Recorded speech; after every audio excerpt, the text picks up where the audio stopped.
ഇന്ത്യയിലേക്ക് ആദ്യമായി കാപ്പിക്കുരു എത്തിയത് എങ്ങനെയെന്ന് നിങ്ങൾക്കറിയാമോ? അതോടൊപ്പം നൂറ്റാണ്ടുകളായി വിവിധ മതവിശ്വാസികൾ ഒരുപോലെ ആദരിക്കുന്നൊരു പുണ്യഭൂമിയെക്കുറിച്ചാണ് ഇന്ന് സംസാരിക്കുന്നത്.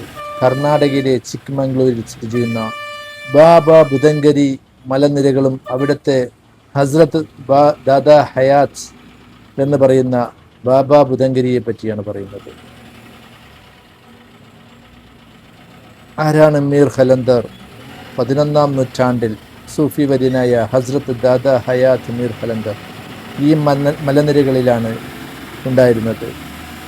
ബഗ്ദാദിൽ നിന്നും ഇന്ത്യയിലെത്തി ചന്ദ്രഗോണ പർവ്വതങ്ങളിലെ ഗുഹകളിൽ ധ്യാനത്തിനും പ്രാർത്ഥനയുമായി കഴിച്ചുകൂട്ടിയ സൂഫി വര്യനായിരുന്നു അദ്ദേഹം.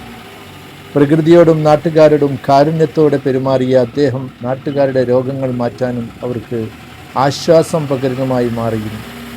സൗഹാർദ്ദത്തിൻ്റെ പ്രതീകമായി ജാതിമത ഭേദമന്യേ ആളുകൾ അദ്ദേഹത്തിൻ്റെ അടുത്തേക്ക് എത്തിയിരുന്നു. യമനിൽ യാത്രയിൽ കാപ്പിക്കുരുകൾ എടുത്തു വന്നു. അങ്ങനെ മടക്കയാത്ര യമനിൽ മോച്ച എന്ന തുറമുഖത്തു നിന്ന് സഞ്ചരിക്കുമ്പോൾ അദ്ദേഹം അവിടുത്തെ സുഗന്ധമുള്ള കാപ്പി കുടിക്കുകയും അതിൻ്റെ ഗുണം മനസ്സിലാക്കുകയും ചെയ്തു. ആ കാലഘട്ടത്തിൽ അറബികൾ വറുക്കാത്ത പച്ച കാപ്പി ചെടികളോ രാജ്യത്തെ പുറത്തേക്ക് കൊണ്ടുപോകുന്നത് കർശനമായി നിരോധിച്ചിരുന്നു.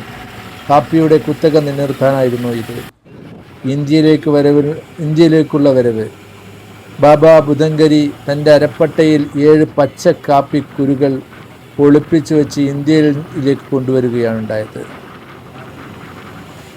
ഈ ചെടികളിൽ നിന്നാണ് ഇന്ത്യയിൽ കാപ്പി കൃഷിയുടെ തുടക്കം കുറിക്കുന്നത്. അതിനാൽ ചിക്ക്മംഗ്ലൂരിലെ ഇന്ത്യയിലെ കാപ്പിയുടെ നാട് എന്നും ഈ മലനിരകളെ ബാബ ബുദംഗരി എന്നും വിളിക്കാൻ തുടങ്ങി.